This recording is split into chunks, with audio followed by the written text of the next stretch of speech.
This week on Jerusalem Dateline, a look back at 9/11 and what impact it had on Israelis and the world. I think it brought the reality of Islamo-fascist terrorism home to the rest of the world. Plus, an in-depth look at Israel as the startup nation. Today, Israel leads the world in this kind of action in terms of creating the new technologies that are great for the world. And Israeli scientists advance a new way to fight disease.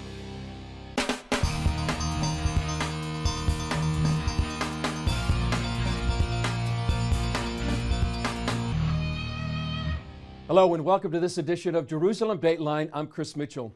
North Korea may be thousands of miles away from Israel, but North Korea's nuclear and missile program threatens not just the Far East, but also the Middle East. Here's CBN News' Dale Hurd. As tense as the situation with North Korea has already become, it could get worse. South Korea believes the North is planning another missile launch within a few days. The test launch of what some suspect will be an intercontinental ballistic missile capable of hitting the United States could come this Saturday. That's the anniversary of North Korea's founding, and leader Kim Jong-un may want to show off his ability to target the U.S. with nuclear weapons. The stakes could not be higher. The urgency is now. And at a special meeting of the UN Security Council Monday, the U.S. repeated its warning to North Korea. Nuclear powers understand their responsibilities. Kim Jong-un shows no such understanding. His abusive use of missiles and his nuclear threats show that he is begging for war. Japan, which had a North Korean missile fly through its airspace, told the Security Council something must be done. The Security Council must act to stop North Korea from continuing down this road. South Korean warships conducted live-fire exercises at sea today in a show of strength after the North conducted its biggest nuclear test ever of a hydrogen bomb. On Monday, Seoul used F-15 fighter jets and land-based ballistic missiles to simulate an attack on North Korea's nuclear test site, to strongly warn the North over the recent detonation. China has begun nuclear radiation emergency drills along its border with North Korea. President Trump, asked in Washington if he would attack North Korea, said, "We'll see." Russia, China, and the European Union all claim there is no military solution to the crisis, but all have condemned North Korea. The path undertaken by North Korea is dangerous, irresponsible, and illegal. No U.S. military action appears imminent, and UN Ambassador Nikki Haley is calling for the strongest possible sanctions against North Korea at the UN, while the Trump administration looks into penalties against nations that do business with the North. Dale Hurd, CBN News. People in the U.S. and here in Israel will commemorate 9/11. It's been 16 years since that Islamic terror attack struck the heart of America and changed the world. Israelis knew just how it felt, and some understood it was a declaration of war. Here's a story we did several years ago, but we thought it still remarkably relevant. CBN News' Julie Stahl brought us that story. Israel was a year into its own war on terror in September of 2001. Palestinian terrorists were aiming guns at passing motorists, and suicide bombers were blowing themselves up in public places. And we were actually buying our plane tickets in Manhattan on the same exact day in August when the Sbarro pizza blew up here in Jerusalem. And my mother said, "Don't go back, don't go to Jerusalem, it's very dangerous." It was dangerous. More than 170 Israelis and others had been killed in Palestinian terror attacks in the year before September 11th. 15 of those were killed in an attack on a crowded Jerusalem eatery, including 7 children and an American woman. 10 years ago, this was a Sbarro pizza place on this busy corner in downtown Jerusalem. But when a suicide bomber struck here, many wondered if it wasn't a dual strike, killing Israelis in an American food chain. A month later, it was clear America was also under attack. My reaction was immediately that this is the beginning of a war. It's clearly, after the attack on the heart of the United States, symbolic targets, it will be an war. CBN News asked Israelis about that day. Rachel Ginsburg went into labor on September 11th, and then she heard the news. It was absolutely surreal because me and my husband are born in New York, and we totally didn't believe it. It was like unbelievable. And all the labor stopped, and my baby did not come out on September 11th. I was just in shock. I got into my van and I drove to my friend's house, they live on a mountaintop overlooking Manhattan. And I watched the tower burn, and we were in just disbelief because a week before we were at their house enjoying the view, and now it was this fiery mess. Then all of a sudden the tower fell right before my eyes. And at that moment, I knew the world had changed. I think it brought the reality of Islamo-fascist terrorism home to the rest of the world. We knew a lot about it. Eli Carmon is an Israeli counterterrorism expert. He says after 9/11, Al-Qaeda trained its sights on Israel. At the beginning, it didn't influence really Israel, but after the demise in Afghanistan and the Hamas successes in the Intifada, suicide bombings, Al-Qaeda decided to put the Palestinian problem at the head of their priorities and attack Israeli and Jewish targets. Overall, Carmon says, the West has had success in quelling major terror attacks. The question for the future, he says, is whether the uprisings in the Arab world this year will bring more Islamic violence into the region. To talk more about the impact of 9/11 and what may have changed or has not since then, I talked with CBN correspondent Julie Stahl and CBN News senior editor John Waggy in our studio. Julie and John, great to be with you to talk about these events, 9/11 looking back and also what's happening today. Julie, you did that story, and it's kind of an emotional one for many of us. My son used to go to Sbarro's for lunch, and what a blessing that he wasn't there, and tragedy for too many people. You mentioned in that story about Eli Carmon. What did he say, and why does that matter today? Well, he said, you know, he knew the minute he saw 9/11 that it was a declaration of war. And indeed, we've seen that in the last 16 years. There's been, you know, different arenas, different places where things have popped out or wars, but it's definitely been a war against the West. You know, the terror attacks. For years, Israel had warned and warned and warned the West, America, about different things, even about the pilots and the cockpits and airplanes. Yeah. And, you know, people, I don't know how well they listened or didn't listen, but they didn't take heed. And what we've seen is what starts in Israel, what starts with the Jews never finishes with them. It always spreads out. So it's not just against Israel, and we've seen that happen over the last 16 years. Many people say Israel's sort of like the canary in the mine. I mean, what happens in Israel is sort of something that's going to happen around the world. John, George Bush, President George Bush at that time, made a famous speech after 9/11. He said the axis of evil, North Korea, Iraq, and Iran. And why does that matter today? Well, he identified that, Chris, in a State of the Union address to Congress in 2002, right after 9/11, just a few months after. And in doing that, he really was prophetic in a way, and nobody pays much attention to that speech anymore. He nailed one of the three of the axis of evil. Iraq was taken care of in 2003, and all the aftermath, we know all the problems that existed with that, but Iraq is not one of those problems right now. Iran and North Korea are both on the verge of going nuclear, and nothing's been done. In the 15 years since 9/11, it's just as if they weren't an axis of evil, you know. And Bush said something in that speech. I was listening to an excerpt recently. He said, in any of these cases, Iraq, Iran, and North Korea, the price of indifference would be catastrophic. And isn't that what we're seeing is indifference, or at least trying to minimize the danger that Iran, as a state-sponsored terrorist, poses to the rest of the world, including the United States and Israel. And we see right now North Korea actually being nuclear. Testing a hydrogen bomb. Yeah, and with a missile, ballistic missile, that could reach the United States of America. Yes. So what Bush said in 2002 may come to pass, that it would be catastrophic that the world didn't act, that the world remained indifferent. And we're seeing some of this outplay. Right at the end of your story, Julie, Carmon said that maybe what's going to happen after the Arab Spring, we see that it really hasn't led to peace like some people thought. And just a few days ago, perhaps 24, 48 hours ago, Israel attacked a Syrian chemical plant in Syria. Now, there's no confirmation that it was Israel, but if Israel did do that, it wouldn't be the first time. Right. What is the first time is that it was not just a warehouse, it was a place where they actually developed weapons, and not just chemicals, but other weapons, missiles, rockets, for use against Israel, probably, or their own people. So probably Israel did do it, but we won't hear a confirmation on that. Yeah, so we really are on the verge of catastrophe, certainly with North Korea, John, now maybe with Iran, its growing presence after, or as the Syrian civil war seems to be winding down. ISIS is being defeated or pushed back. Iran seems to be filling that vacuum with dire consequences for Israel. They are, and Iran's partner, Assad in Syria, has almost completely regained what he lost in fighting the Syrian rebels.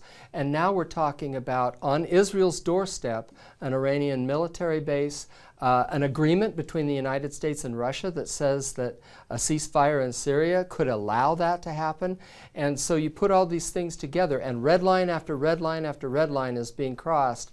And you wonder how long Israel can stand, even if it has to stand on its own, how long they will tolerate this kind of encroachment. And one other thing, John and Julie, that we're seeing at the Congress, the Trump administration may be decertifying the Iranian nuclear agreement, sending it back to Congress. So we'll see exactly what happens there. That's going to be a big issue in the next few weeks or months. Well, Julie, John, great to be with you. Thanks for your expertise. And John, it's great to have you here in person in Jerusalem, and we look forward to your next visit. Always great to be here.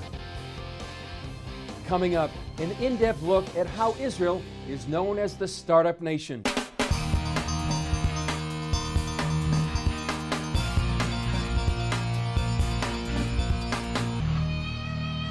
Israel is known as the startup nation for the number of new and innovative companies begun in the Jewish state.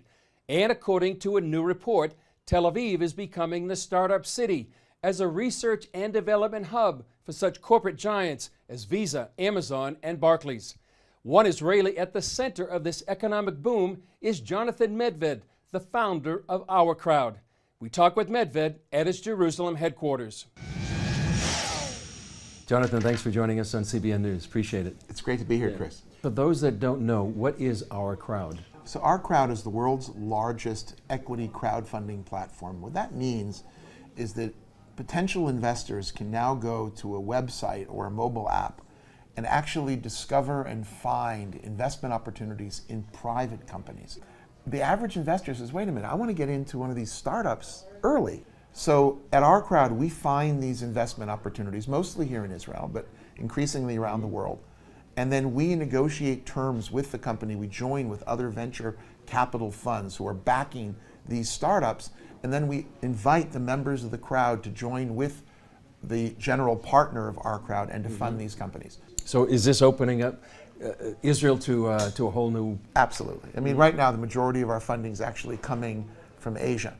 And there are thousands upon thousands of investors who are hearing the story of what's going on here in Israel and say, I want in. I want to be involved in this incredible creation of wealth and also the creation of new technology. And to see not just that Israel's surviving, but Israel is thriving, that Israel is leading the world in so many technologies, whether it's agricultural technology or robotics or drones.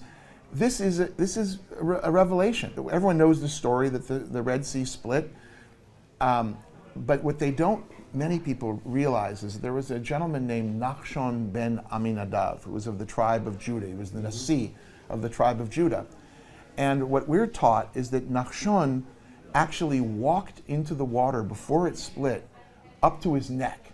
And it was only at that moment when he showed that commitment, that entrepreneurship, that leadership, that God then completed the miracle and opened the sea. And today, Israel leads the world in this kind of action in terms of creating the new technologies that are great for the world. Do you see Our Crowd as sort of a catalyst for all this entrepreneurship and... People say, how do you like what you're doing? How do you keep track of it all?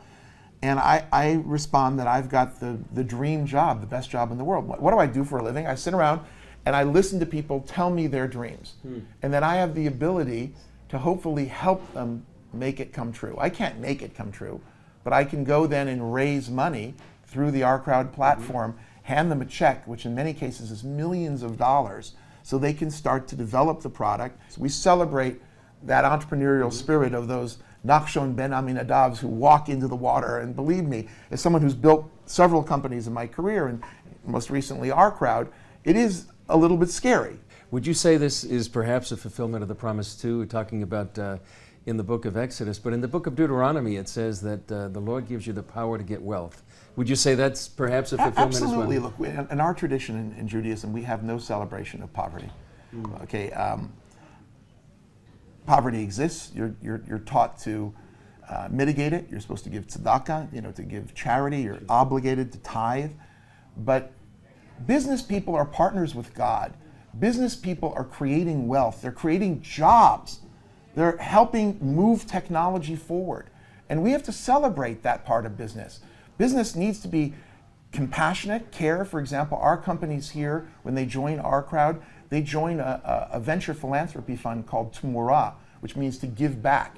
And we provide, through our companies, a stock option plan which gives back to the community. So when the company actually realizes its dreams and gets sold for, God willing, $1 billion, there's money that rolls back into the community. When you speak to people, what's the main message you want to bring to them? Israel, first of all, loves and respects our Christian partners and our Christian brothers. And the groups who are working so actively to support and to protect Israel, your blessings and your prayers and your actions mean a lot to us. You see groups of tens of thousands, hundreds of thousands, dare say millions of Christians coming to the land to not just visit the holy places, but to experience the modern miracle of Jewish life reborn. The fact that Israel is out there leading the world in terms of innovation, that shouldn't surprise any Christian. It would be a surprise if it wasn't leading the world. This is the fulfillment of God's promise. And to sit together, whether it's through the vehicle of television or at other events, I find it invigorating and exciting, and welcome, you and your community to, work together and really make the world a much better place. Appreciate it, Jonathan. Thank you for your time. Up next, a look into a medical breakthrough that could affect millions.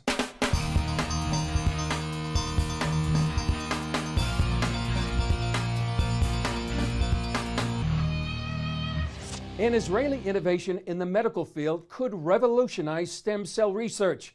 This innovation would increase stem cell production, and that could put patients around the world in touch with life-saving treatments. CBN Middle East correspondent Julie Stahl has that story. Around the world, people are living longer. It is said that people that are born in the 21st century will have a median lifetime of more than 100 years. That brings new challenges to medicine. Dr. Shai Yarkoni of Select Biotechnology Limited says his company can help meet those challenges.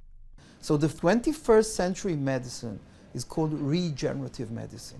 And the idea about regeneration is we move away from fixing with all the adverse effects that are there for the chemotherapy and the antibiotics and all of these issues to replacing. Stem cells, the body's building blocks, can provide an answer because healing is their main purpose. That's the way we were created. We constantly heal ourselves through the stem cells. They sense death. They know how to get to the area where cells are dying. For them, that's a signal for activity because they go there, they found out what's missing, and they become that tissue. While the medical world sees the potential, an urgent need remains for enough stem cells to conduct mass research that will lead to new treatments. Yarkoni says only Select can provide the enabling tool. We are the first one who took this biological approach and translated into a company with products and business. Thus far, technology has been incapable of isolating stem cells in a cost-efficient manner. The process begins in sterile labs like this with fresh or frozen stem cells. They're separated one by one, incubated, and run through a centrifuge, all to get one unit. We took this whole thing, this whole infrastructure, and condensed it into a simple product like this. Inside the bag, a mesh membrane mimics the healing process, basically telling mature cells to die while moving to activate the multiplication of stem cells. that carry the healing properties. The physician or the technician takes the cells of the donor or the patient himself, put it in, leave it for 2 hours of incubation, and that's it. We show that we can work on bone marrow, on fat, on blood, even on cord blood, any adult tissue. According to Yarkoni, products on the market now can take 5 to 6 weeks to grow in a lab and can have side effects. But he estimates Select's bags will cost less than 1% of what treatments cost today and be safer to use. Julie Stahl, CBN News, Kfar Saba, Israel. Coming up, Israeli families take a behind-the-scenes look at how the police protect both Jews and Arabs.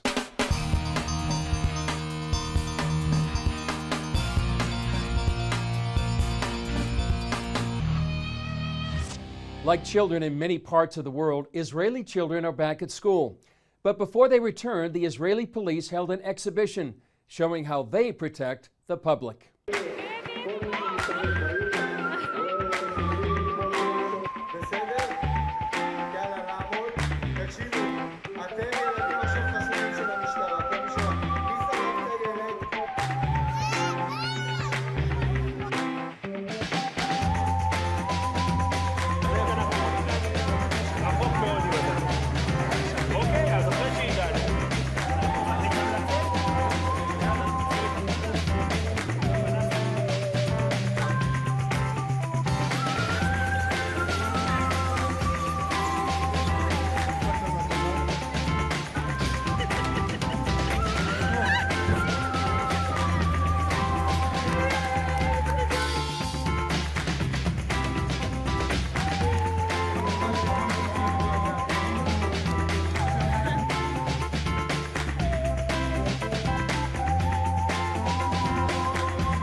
That's an example of what you can find on our social media channels. So please check us out on Facebook, Twitter, Instagram, or YouTube.